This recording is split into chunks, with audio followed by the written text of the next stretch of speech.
মমতা বন্দ্যোপাধ্যায়ের 106টা না 107টা শ্রী প্রকল্প আছে, তো আমার মতন নেতাই হয়তো বলতে পারবে না 10টার বেশি বা 15টার বেশি। আজ আনন্দ করে শুভেন্দু বলছে, দেখলাম রপ্তানি আলু চাষ। শুভেন্দু কি জানে না যে আমি দলের কাছে সোজাসুজি জানতে চাই আমার অপরাধটা কি? দলের তো একটা সংবিধান আছে, আমি সংবিধানের কোন ধারায় আমি দল বিরোধী কাজ করলাম? আপনি মনে করেন এই টাকায় যদি তার বাড়ি থেকে পাওয়া যায়, তিনি তার উত্তর দেবেন, এটা বিচার্য বিষয়। সেটা আমার কাছ থেকে পাওয়া যায় না। আজকে নিটে পরপর 3বার প্রশ্নপত্র ফাঁস হয়ে গেল। ওই মন্ত্রী পদত্যাগ করেছে না মন্ত্রী গ্রেপ্তার হয়েছে?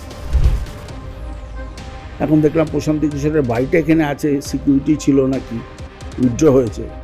শুভেন্দুর কাজটা ভালো কাজ করেছে। বাংলার সেনাপতি কেন? বাংলার মমতা ব্যানার্জি কোনো সেনাপতি ছিল না। এই গাড়ির উপর দাঁড়িয়ে হাত নাড়ানো, এটা তো দক্ষিণী রাজ্য নয় যেখানে ওটা অ্যাকসেপ্টেড। নন্দীগ্রামে দেখেছি আমরা, দিনের পর দিন পড়েছিলেন আপনি, সেই জায়গায় দাঁড়িয়ে বিরোধী দল, বিরোধী নেতা ছিলেন শুভেন্দু অধিকারী। শুভেন্দু আমাকে তার পার্থদা কোনোদিন বলতো না, বলতো পার্থবাবু। ও যখন বেরিয়ে গেল তখন ও বলে গেল যে আমি নিজের মতন করে চলব। শুভেন্দু কিন্তু বলে দিয়েছিল এখানে এ দলে আমার স্থান হবে না, তার কারণ এ দলে ভাইপো আছে। আমি তাকে বলেছিলাম ভাইপোর সঙ্গে মিলিয়ে মিশিয়ে চল না, শুধুর মধ্যে ওর মধ্যে একটা ইন্টেন্ট কোয়ালিটি আছে। আর তারপরে কি, ও বিয়ে থাকা করেনি, ও ভোগবিলাসী নয়। ফলে আমি নিজেও তো দেখেছি না নন্দীগ্রামে কীভাবে খেত, একটা গাড়িতে কৌটোতে খাওয়ার নিয়ে এসে খেত। আমি যে বিরোধী দলনেতা হয়েছিলাম না 30 জনের, তার সমর্থকের নাম কি জানো? শিশির অধিকারী। রাজ্যে 15 বছর ক্ষমতায় থাকার পর হারের মুখ দেখতে হলো তৃণমূল কংগ্রেসকে। এখন রাজ্যে আবার বিরোধী আসনে তৃণমূল কংগ্রেস। আর এই বিষয় নিয়ে আজকে সরাসরি কথা বলবো, সরাসরি মতামত শুনবো পার্থ চট্টোপাধ্যায়ের থেকে। একসময় আপনি দলে অত্যন্ত গুরুত্বপূর্ণ পোস্টে ছিলেন, গুরুত্বপূর্ণ দায়িত্বভার সামলেছেন। দলের বিরোধী যখন দল ছিল সেই সময় থেকে রাজনীতি, আন্দোলন, প্রতিটা মুহূর্তে আপনাকে দেখতে পাওয়া গেছে। 15 বছর শাসনকালে থাকার পর এই পরাজয়, মূল কারণ কি?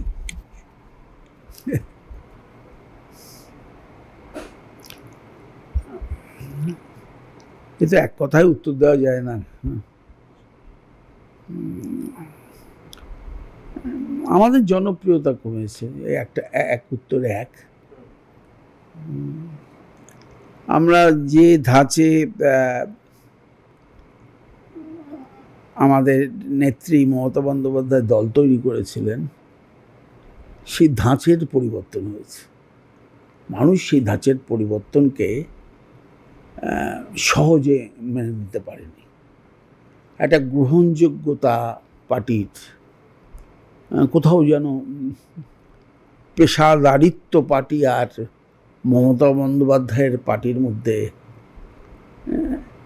এই ফারাক, এই বিবর্তন, সেটা বোধহয় মানুষ গ্রহণ করেনি। হঠাৎ করে এই পেশাদারিত্বটা কিভাবে আসলো? হঠাৎ একটা পেশাদারি সংস্থা, তারা প্রথমে এসে 21-এর বিধানসভা খুব সম্ভবত মোটামুটি ঘোরাঘুরি শুরু করলো। ব্লকের সভাপতি সে জানে না কে আসছে, জেলার সভাপতি জানে না সে আসছে,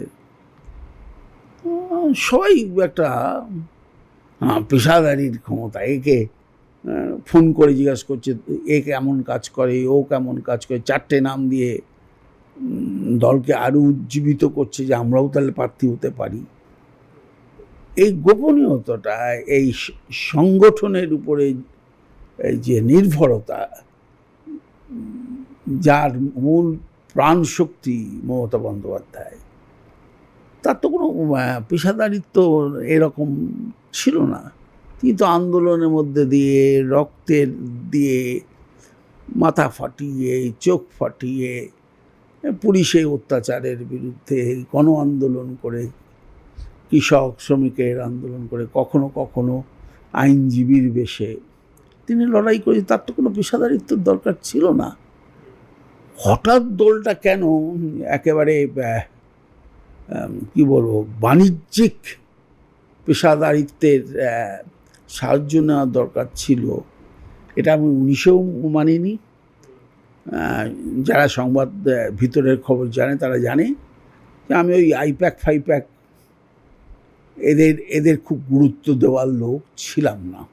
আমার সেদিনও মনে হয়েছে যে এই দলটাকে বিভক্ত করবার একটা বীজ রোপণ করছে এরা।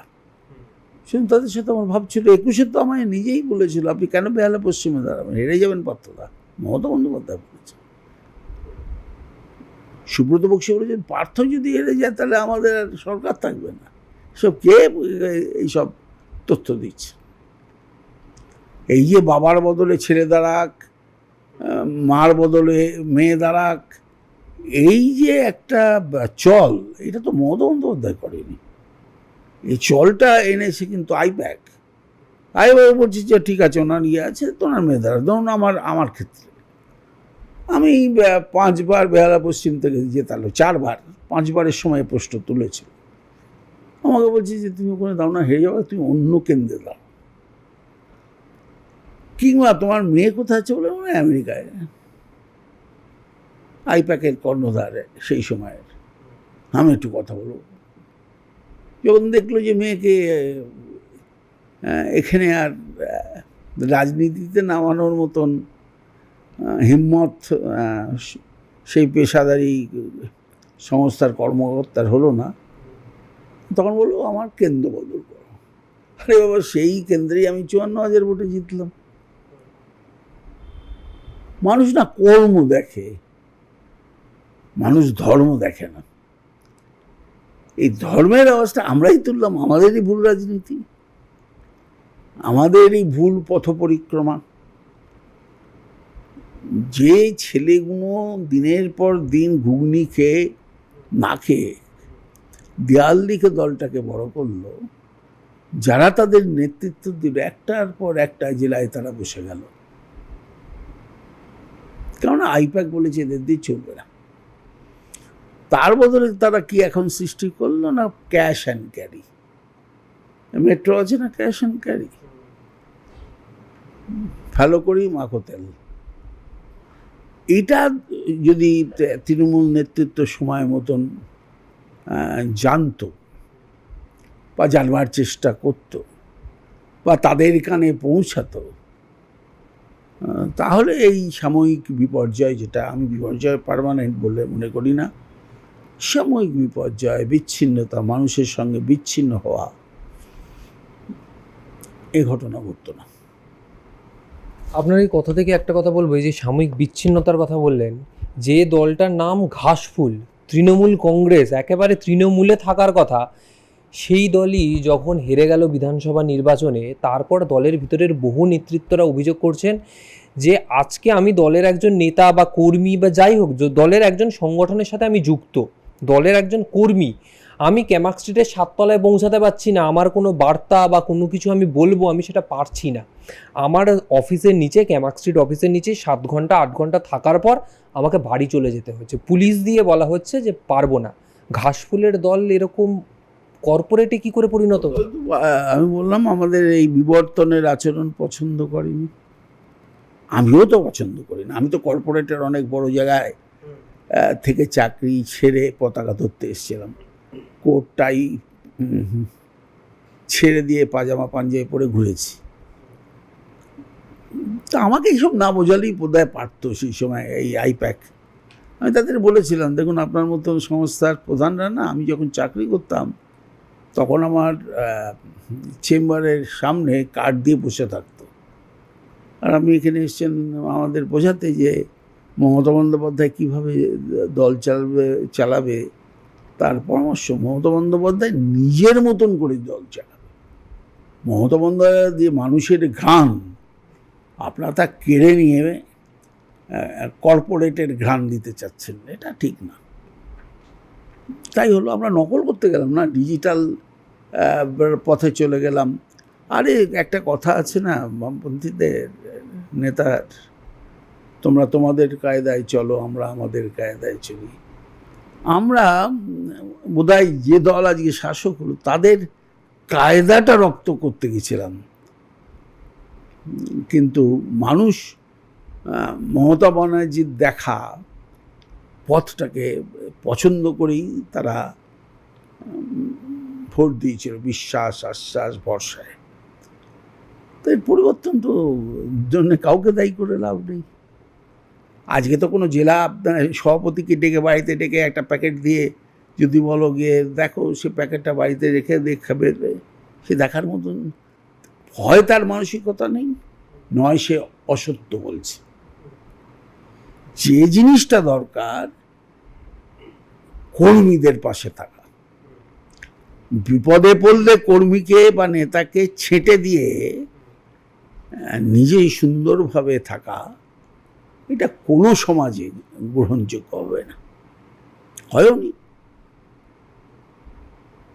আর সবাই বলে ভাবছে যে আমরা বোধহয় 98 সালে আছি। আমরা তো 98 সালে নেই, আমরা প্রায় 3 দশক পেরোতে চললো আমাদের দলের বয়স। আর যারা নেতৃত্ব দিচ্ছিল তাদেরও বয়স বাড়ল।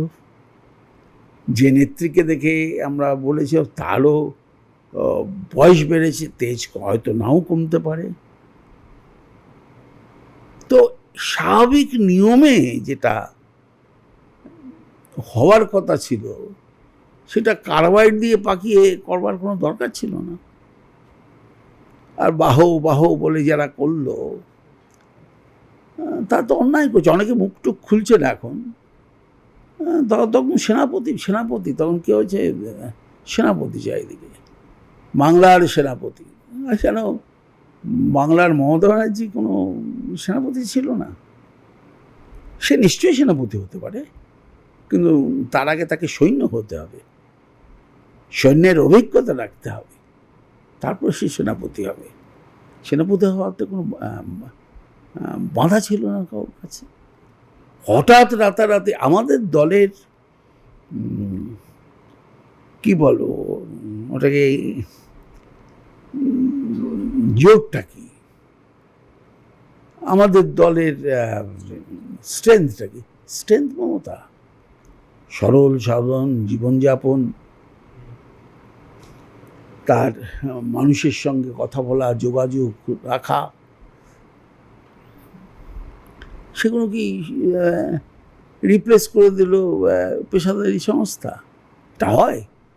আজ কোথায় তারা তালা বন্ধ করে চলে গেছে। তালা বন্ধ করেনি, ওটা যাদের কথায় তারা এসেছিল তাদের কথাই তারা চলে গেছে। দলটাকে তো বিচ্ছিন্ন করেছে। আমি আজকে বিশ্বাস করতে পারছি না আমার দলকে, তুমি আমাকে বিশ্বাস করতে পারছো না। এই যে একটা অবিশ্বাসের বাতাবরণ, একটা কাদা ছোড়াছড়ির বাতাবরণ তো সৃষ্টি করে দিয়েছে তারা। কংগ্রেসে চিরকালই গণ্ডগোল ছিল, যারা কংগ্রেস করে ছাত্রবয়সে চিরকালই গণ্ডগোল করেছে, কিন্তু এই ধরনের অবিশ্বাসের বাতাবরণ কোনোদিন তো হয়নি। স্যার, এই পরিস্থিতিতে দাঁড়িয়ে যখন তৃণমূলের এই পরিস্থিতি, এই দুর্দশা, এই খারাপ সময়, তখন বহু লোক বলছেন যে শিক্ষক নিয়োগের সেই কেলেঙ্কারি, বা এই সময় দাঁড়িয়ে বিভিন্ন নেতামন্ত্রী, তার পরবর্তী সময় আপনারও পরবর্তী সময় বিভিন্ন জায়গায় তাদেরকে ইডি ডাকছে, সিবিআই ডাকছে, ইনকাম ট্যাক্স রেড হচ্ছে, এই কারণগুলো মানুষের মনে প্রভাব ফেলেছে, তার উপর সন্দেশখালী আরজিকর। এই কারণেই কি তৃণমূলে মানুষের মন থেকে উঠে গেল? আমি মনে করি যে মিডিয়ার সংগঠিত পরিকল্পনা মাফিক যতটা বলছে ততটা ঘটছে না। আমি নিজের মধ্যে দিয়েই বলছি, শিক্ষা নিয়ে যখন হয়। আচ্ছা, আপনারা একটা কথা বলুন তো, আমি যতদিন শিক্ষামন্ত্রী ছিলাম, যে বছর কোনো আর্থিক কেলেঙ্কারির কথা তো কেউ বলেনি আমাকে। আমি তো অনেক জায়গায় গিয়ে বিক্ষোভ সামলেছি। আমি দিলীপ ঘোষকে সামলেছি, আমি রবীন্দ্রদেবের ফোনে ডিওএফ এর নেতাদের সঙ্গে মিটিং করেছি, আমি মাতঙ্গিনী হাজরায় যারা বসেছিল তাদের সাথে কথা বলেছি, আমি রানী রাসমণিতে যারা বসেছিল তাদের সঙ্গে কথা বলেছি, আমি প্রেস ক্লাবে মমতা বন্দ্যোপাধ্যায় আমাকে যখন নিয়ে গেল সঙ্গে, তাদের সঙ্গে কথা বলেছি। কিন্তু কোথাও তো তারা বলেনি কথা যে আর্থিক একটা দুর্নীতি হয়েছে। এই আর্থিক দুর্নীতির কথাটা আমি ছেড়ে দেওয়ার পর এলো, কিন্তু আমি আবার মন্ত্রীও থাকলাম। তো আমার কাছে না এটা কোথাও একটা জিনিস আমি মনে করি, এটা ছিল, এটা তো একটা স্বয়ংশাসিত সংস্থা, দুটো, প্রাইমারি বলুন এসএসসি বলুন,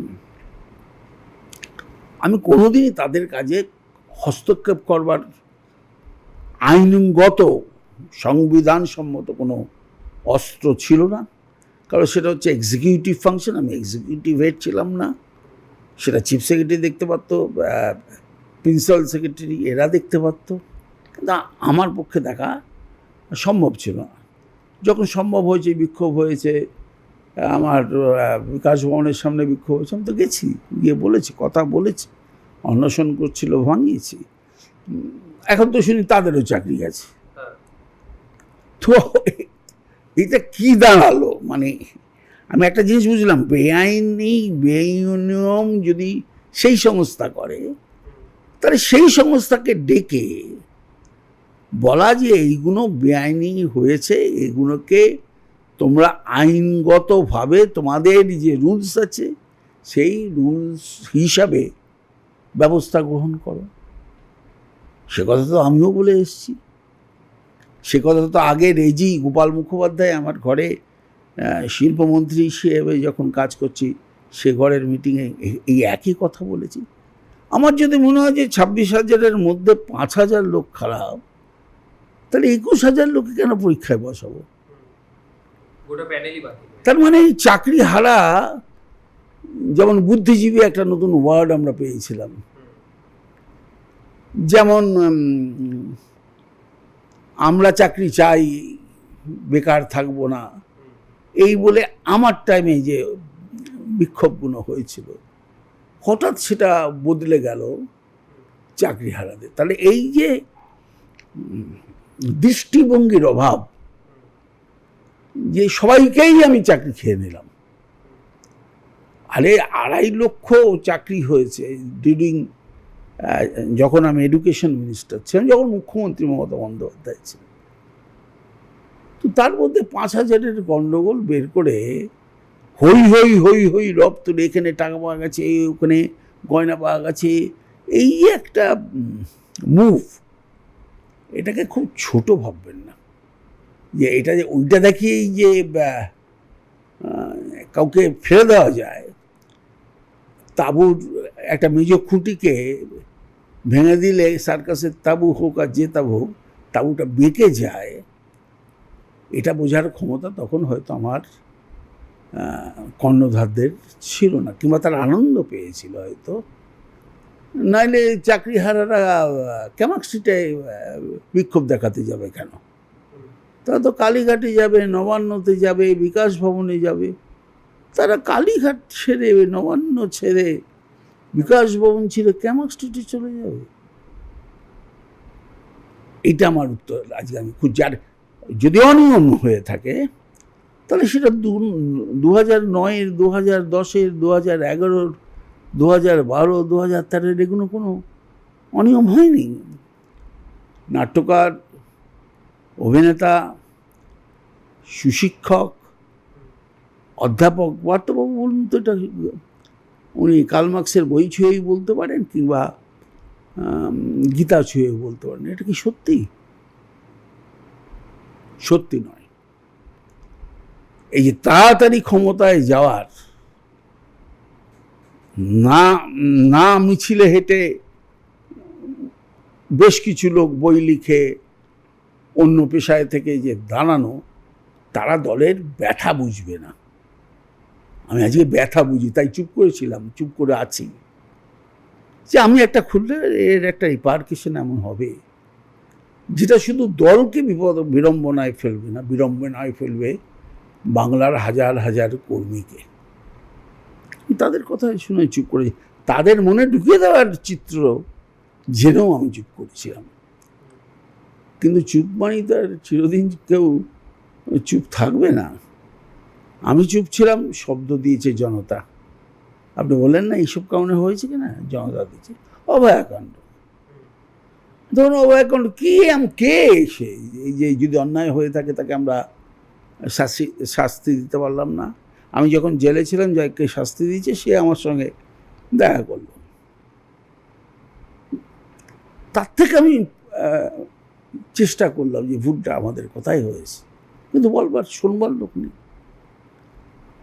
আমি ধরা পড়ার পরে বা ধরিয়ে দেওয়ার পরে আমার দলের কোনো নেতা, কোনো এমনকি সহকর্মী তারা পর্যন্ত যাতে আমার সঙ্গে যোগাযোগ না রাখতে পারে, সে তো ছতলার বিল্ডিং থেকে সুন্দর করে আইপ্যাকের মাধ্যমে বলা হয়ে গেছে। অর্থাৎ আইপ্যাক সিমিলারলি, আমি যদি বিজেপি ধরি, আমি যদি বামপন্থীদের ধরি, একটা সংগঠনের বিরুদ্ধে লড়াই, আইপ্যাক তৃণমূলের নেতাদের বিরুদ্ধে লড়াই শুরু করিয়ে দিল। তৃণমূলকে শক্ত করবার বদলে তৃণমূলকে বিচ্ছিন্ন করে দিল। এখনো মমতা বন্দ্যোপাধ্যায় ডাকলে সবাই দৌড়ায়। সেই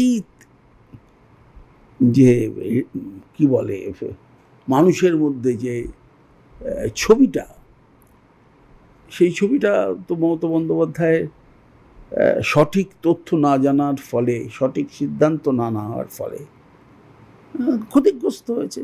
কারণ তাঁবুর মূল খুঁটি তো মমতা বন্দ্যোপাধ্যায়। এই জায়গায় দাঁড়িয়ে আপনি বাম আমলে যখন বিরোধিতায় তৃণমূল সেই সময়কাল দেখেছেন, সেই সময়কালে বহু তৃণমূল কংগ্রেস কর্মীরা যারা দিনের পর দিন ঘর ছাড়া, আপনারা গিয়েছিলেন, মিছিল করেছিলেন, আপনি এবং মমতা বন্দ্যোপাধ্যায়, সেই ছবিও রয়েছে, পুরনো ছবি, গেছিলেন, তাদের ঘরে ফেরানোর চেষ্টা করেছেন। 2019 সাল রাজ্যে ক্ষমতায়, বৃষ্টির মধ্যে আমার তখন নাম ছিল ডোমপার্থ। মেদিনীপুরে গেছি, নন্দীগ্রামে গেছি, সিঙ্গুরে গেছি, হুগলিতে গেছি, বর্ধমানে গেছি। আরে তুমি হাঁটতে পারো, কিন্তু কর্মীরা যে মার খাচ্ছে, এ তথ্য সংগ্রহ করবার আমাদের কাজ নয়। 15 দিন 20 দিন পরে আমি 6টা লোককে দিলাম, তুই কী সব কোর কমিটি করেছো? তাদের নিজেদের জায়গায় লোক চেনে না। তা মমতাবাদ ছবি যদি এখানে না লাগায়, তাহলে কে যাচ্ছে তাই জানে না।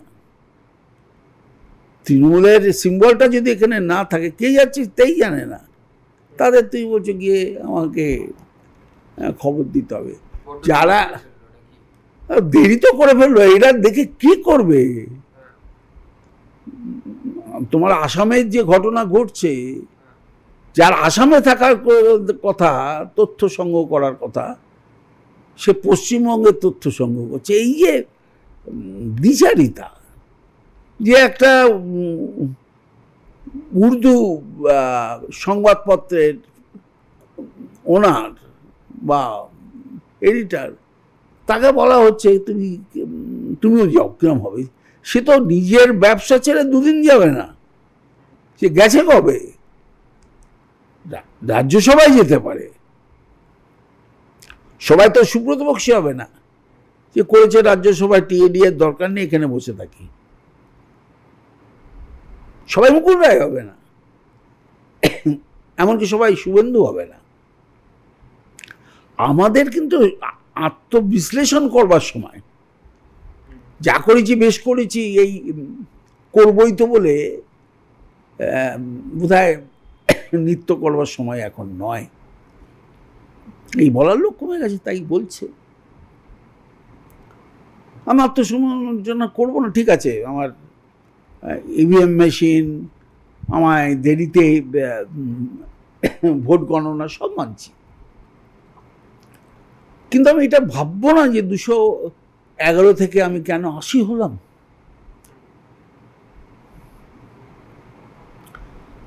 আমার নেত্রী বলছেন বারবার যে আরও 100টা সিট এরম হয়েছে, তার মানে 180, তার মানে 31টা সিট কমে গিয়ে আমার মনে হলো না যে কেন কমলো। এসআইআর একটা ইস্যু হতে পারে, কিন্তু গালাগাল দিয়ে লাভ নেই, ওটা বিজ্ঞান। যেটা আইপ্যাক করতে পারতো, আইপ্যাককে দিয়ে করানো যেতে পারতো। আইপ্যাক বাড়িতে বাড়িতে গিয়ে সবাইকে নেতারা তৈরি করে আর টাকার বদলে পদ দাও আর পদের বদলে টাকা নাও, এই নীতি যদি না করতো এবং সেটা যদি উপরতলা ঠিক মতন এটা পরিচালনা করতে পারতো, তাহলে আজকে এই অবস্থা হতো না। এবং 15 বছর হওয়া মানে বিধান রায়ের থেকে বেশি টাইম। বিধান রায় 12 বছর ছিলেন, বিধান রায় যা করে গেছে, তারপরে আর কেউ কিছু করে শিল্প বলছে, যা কিছু করেছে তা তো বিধান রায়ই করেছে। আমরা তা রাখতে পারিনি, আমরা নতুন করে করতে পারিনি, আর নতুন করে কল্যাণী করতে পারিনি, নতুন করে দুর্গাপুর করতে পারিনি। তো মানুষ এখন মনে রাখছে কেন? করেছিলাম না বলে মনে রাখছে। এই যে মনে রাখার বিষয়টা গুরুত্ব পাই। মমতা বন্দ্যোপাধ্যায়ের 106টা না 107টা শ্রী প্রকল্প আছে, তো আমার মতন নেতাই হয়তো বলতে পারবে না 10টার বেশি বা 15টার বেশি, কিন্তু এটা মানুষের কাছে তো গেছে। আজ আনন্দ করে শুভেন্দু বলছে, দেখলাম রপ্তানি আলু চাষ। শুভেন্দু কি জানে না যে ও তো আমার একেবারে ঘনিষ্ঠ সহযোদ্ধা ছিল? ও কি জানে না আলুর বন্ড কিভাবে সিপিএম আমলে বিলি হয়েছে? আলু চাষিরা, সে দক্ষিণ দিনাজপুরেই হোক বা হুগলিতে হোক, তারা ক্ষতিগ্রস্ত হয়েছে। রপ্তানি কোথায় হবে? রপ্তানি কারো কথা বলুন, যে অন্য রাজ্যে যেটা গেলে আমার রাজ্যের আলুর দাম বৃদ্ধি হবে, হোক। আলু চাষিদের সাপোর্ট প্রাইসটা দেওয়ার দরকার ছিল, তাহলে তারা খুশি হতো। তা না করে খুলে দিলাম দরজা, যে পারবে সে বাঁচবে, যে পারবে না সে বাঁচবে না। এই পরিস্থিতিতে দাঁড়িয়ে তৃণমূল কি আবার ঘুরে দাঁড়াতে পারে মনে হচ্ছে? যদি তারা, আমার নিজের ধারণা, দেখুন আমি তো এখন আর নিজেকে তৃণমূলের কর্মী পতাকাধারী বলতে পারি। আমি দলের কাছে সোজাসুজি জানতে চাই আমার অপরাধটা কি। শুধুমাত্র কাগজে বিজ্ঞাপন দিয়ে যেমন খোঁজা হয় না যে এই হয়েছে, তা আমি বলছি যে মিডিয়ায় তো শুনলাম, কিন্তু আমাদের দলের তো একটা সংবিধান আছে। আমি সংবিধানের কোন ধারায় আমি দল বিরোধী কাজ করলাম?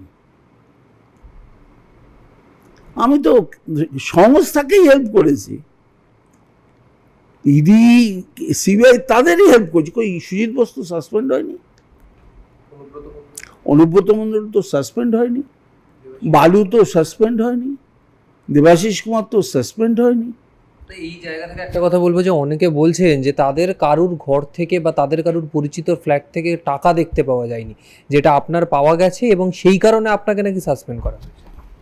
না না, পরিচিতর ঘরটাই খালি গেল, অপরিচিতর ঘরও তো ছিল, সে ঘরটা গেল না কেন?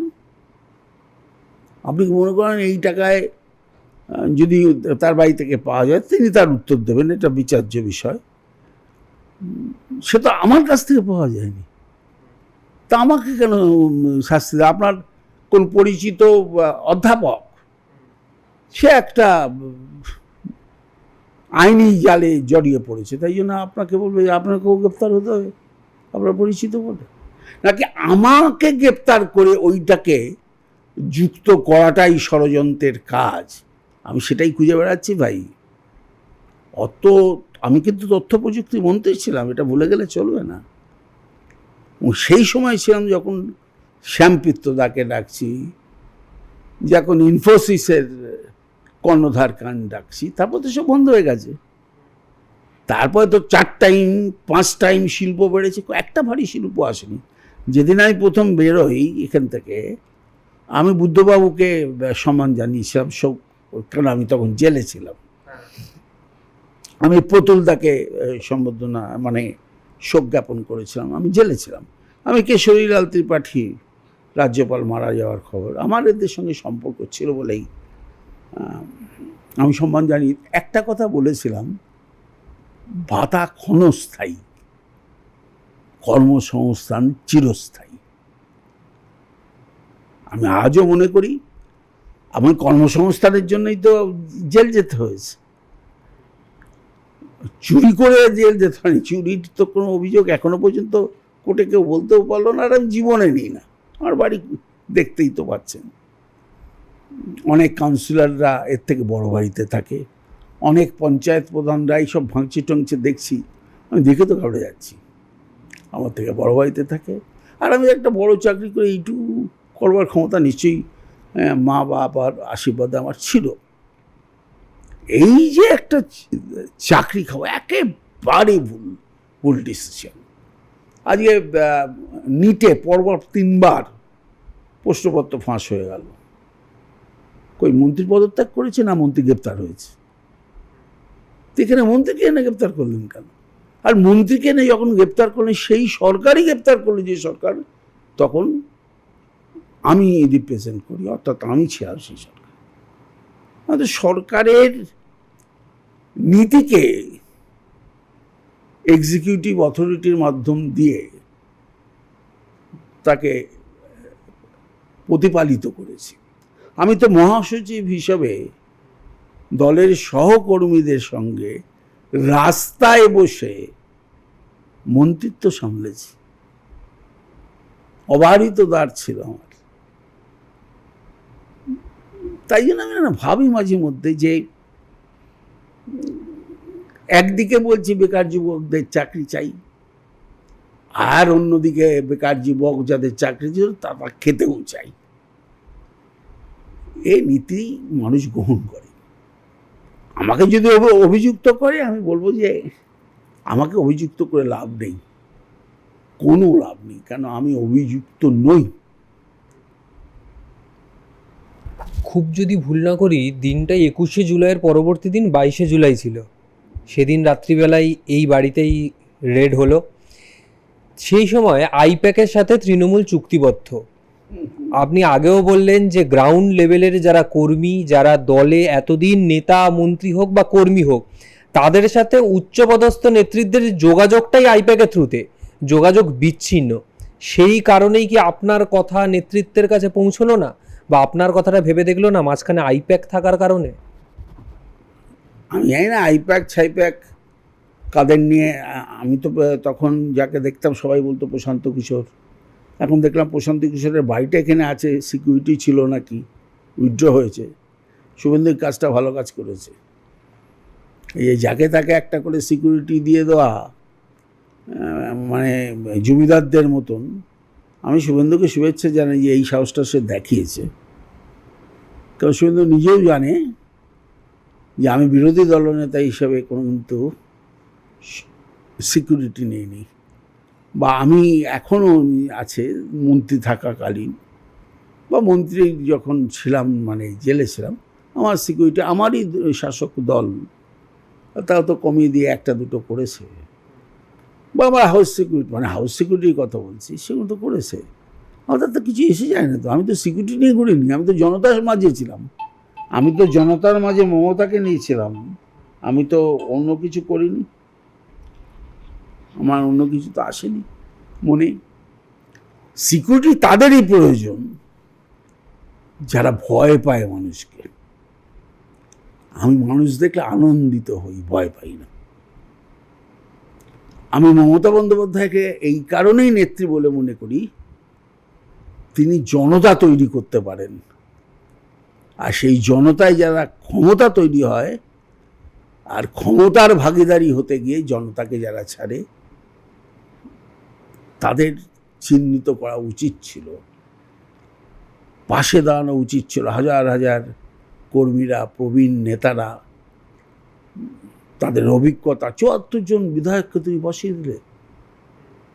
কি না আইপ্যাক বলেছে বলে, আইপ্যাক বললেই তো হবে না। আইপ্যাক তো তোমাকে ডোবাতে এসছে, আমি তো এখনো বলছি ডুবিয়েছে। কিন্তু ওই যে গায়ের জোরের মনোভাব আছে না, বগা মার খেয়েও বলে মার খাই নাই। তো জনতা যে আমাদের মেরেছেন, তার মধ্যে হয়তো 20% জলও থাকতে পারে, কিন্তু আমাদের ভেবে দেখতে হবে 80% তো আমাদের জল নয়। এই কারণ হতে পারে, এই দুর্নীতির ছাপও কারণ হতে পারে, এই পেশাদারিত্ব দল কারণ হতে পারে, এই গাড়ির উপর দাঁড়িয়ে হাত নাড়ানো, এটা তো দক্ষিণী রাজ্য নয় যেখানে ওটা অ্যাকসেপ্টেড। বাংলা সংস্কৃতি তো মানে না, কিন্তু তাকে বোঝাবে কে? আপনি শুভেন্দু অধিকারীকে অত্যন্ত ঘনিষ্ঠভাবে চিনেছেন, দেখেছেন, একসাথে রাজনীতি করেছেন। নন্দীগ্রামে দেখেছি আমরা, দিনের পর দিন পড়েছিলেন আপনি। সেই জায়গায় দাঁড়িয়ে বিরোধী দল, বিরোধী নেতা ছিলেন শুভেন্দু অধিকারী, এবার মুখ্যমন্ত্রী শুভেন্দু অধিকারী। কি মনে হচ্ছে, বাংলার উন্নয়ন কি এবার হবে? কিছুটা হলেও অন্য দিকে তিনি নিয়ে যেতে পারবেন বাংলার ভূমিপুত্র হিসাবে? না, প্রথম কথা হচ্ছে যে শুভেন্দুকে তৃণমূল কংগ্রেস থেকে চলে যাওয়াটা আমি মনে করি না সঠিক হয়েছে। আমি চেষ্টা করেছিলাম তাকে, শুভেন্দু নিজেও জানে যে আমি তার কত চেষ্টা করেছি। মুকুল রায়ের চলে যাওয়াটা দলকে দুর্বলই করেছে।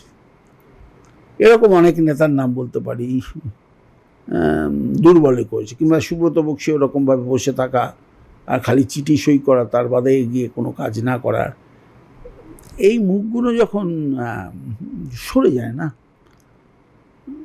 শুভেন্দু কিন্তু বলে গিয়েছিল এখানে এই দলে আমার স্থান হবে না, তার কারণ এই দলে ভাইপো আছে।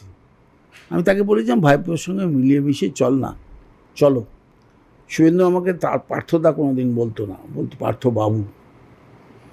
এবং আমি এখনও মনে করি মেদিনীপুরের, কেন, বাংলায় অন্যতম শ্রেষ্ঠ নেতার সংগঠকের নাম শিশির অধিকারী। ও যখন বেরিয়ে গেল তখন ও বলে গেল যে আমি নিজের মতন করে চলব। ওর স্বপ্ন ছিল, বিরোধী দলনেতার স্বপ্ন পূরণ হয়েছে, মুখ্যমন্ত্রী হওয়ার স্বপ্ন বা ইচ্ছে পূরণ হয়েছে। এখন শুভেন্দুর যতটা স্বাধীনতা এই তৃণমূল কংগ্রেসে মমতা বন্দ্যোপাধ্যায়ের নেতৃত্বে দেয়া হয়েছিল, আমি শুধু লক্ষ্য করব যে ততটা স্বাধীনভাবে শুভেন্দু অধিকারী কাজ করতে পারছে কিনা।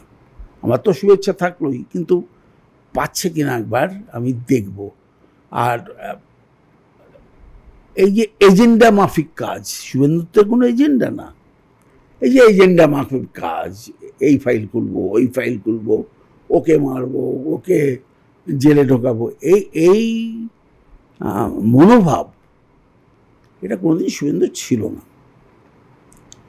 একটু পরিবর্তন শুভেন্দুর এখানে দেখছি, কিন্তু শুভেন্দু নেতা হিসেবে, যুব নেতা হিসেবে নিঃসন্দেহে এই সময়কালে প্রমাণ করেছে যে সে শুধু কথা বলে না, কাজও করে।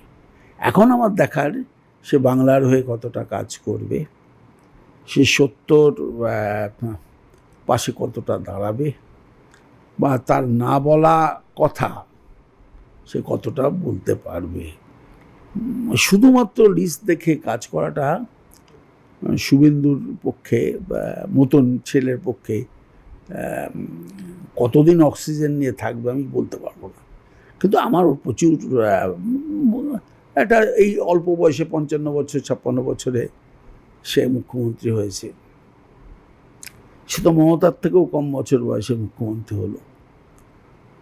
তারপরে দেখা একটা গ্রামের থেকে একটা বাজকুল কলেজ, কাঁথির থেকে ওঠা, যদিও তার বাবা একটা বটবৃক্ষ, কিন্তু লড়াই করেই তো হয়েছে। শুধু নন্দীগ্রামে শুভেন্দু বললে তো হবে না। মমতা বন্দ্যোপাধ্যায় তো তাকে 4টে জেলার নেতা করে শুভেন্দু করেছিল। ও তো সেই সময় নেতৃত্ব দেখিয়ে ক্ষমতা প্রদর্শন তৃণমূলের হয়ে করেছিল।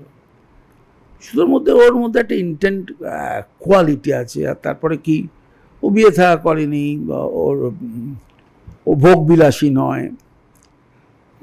ফলে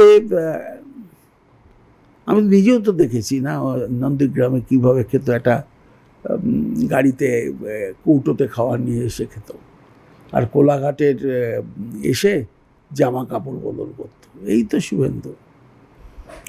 দেখা যাক, শুভেন্দুও না জেনে আমাকে অনেক গালাগাল করছিল। যদি সুযোগ যখন পেতাম তাহলে বলতাম, তুমি শুধু শুধুই গালাগাল করছো, এটা ঠিক না। মানে তথ্য না নিয়ে কাউকে আঘাত করাটা ঠিক না। আমার শুভেন্দুর প্রতি অনেক আস্থা বিশ্বাস সেদিনও ছিল, আজও আছে। আর তার থেকেও বেশি বিশ্বাস করি এই কারণে, ওকে ও শিশিরদার ছেলে বলে।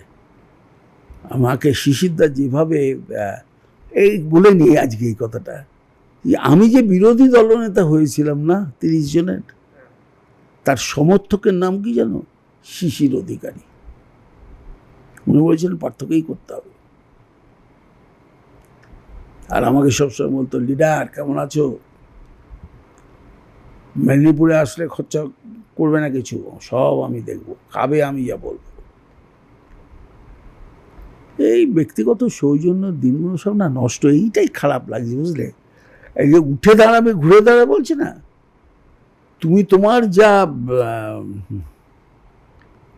শক্তি, সেই শক্তিকে বজায় রেখে নতুন শক্তি যোগ করলেই তুমি উঠে দাঁড়াতে পারবে। কিন্তু সব পুরনো শক্তি, পুরনো গুণ তুমি যদি পরিবর্তন করো, তাহলে শক্তি তোমার সঙ্গে ভাবছো বটে।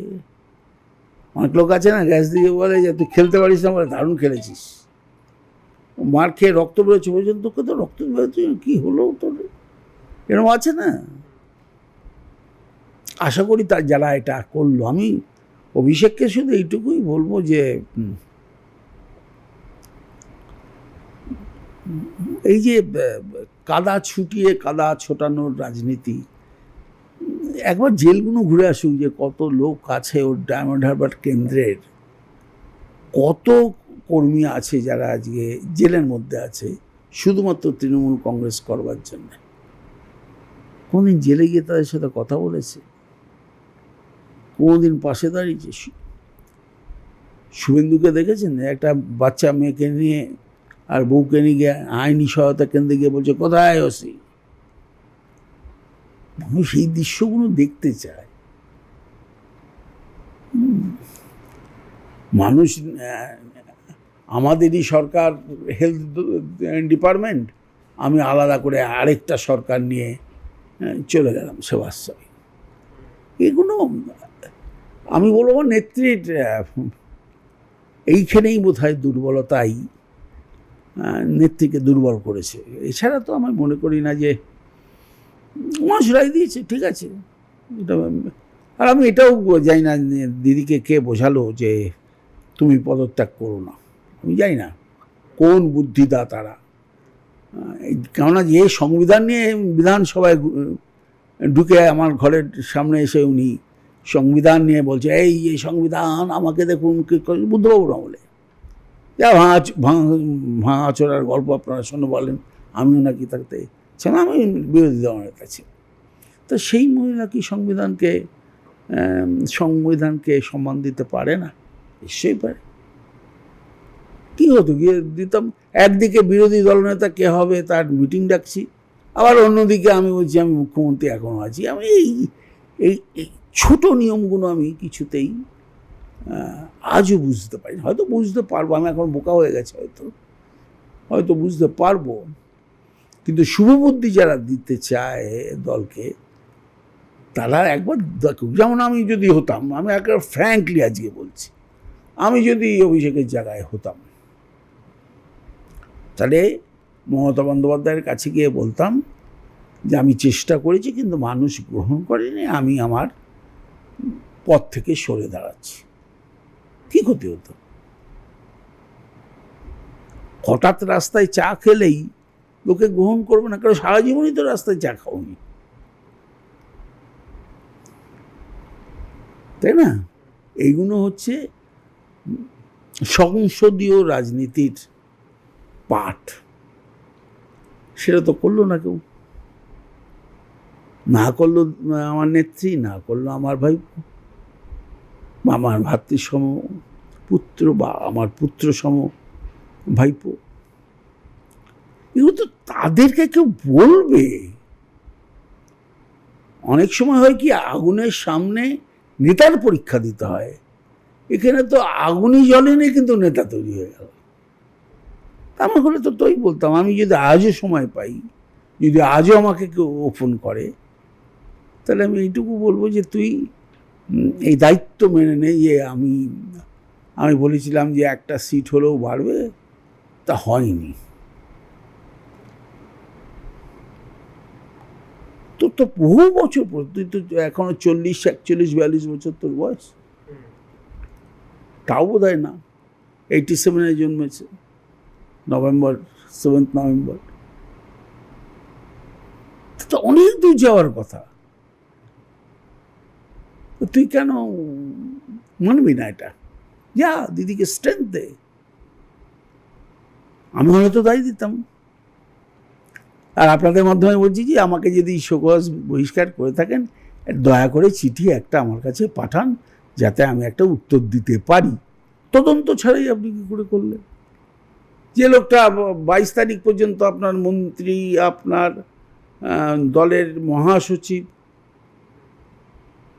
সে টিভি দেখা আর ইডি ঘরে ঢোকাতে তাকেই সাসপেন্ড করে প্রমাণ করলেন ইডিকে যে সেই হয়তো অভিযুক্ত হবে। এই যে দায় হারানো, এই যে পাশে না দাঁড়ানোর এই অভ্যেসটা আমার মনে হয় ছাড়তে হবে।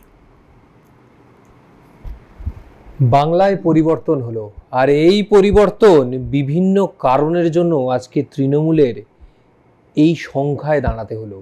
এই সংখ্যায় আজকে তাদের বিধানসভায় আসন। কারণগুলো আপনারাও শুনলেন। ক্যামেরায় পার্থর সঙ্গে রিক, আর প্লাস নিউজ, কলকাতা।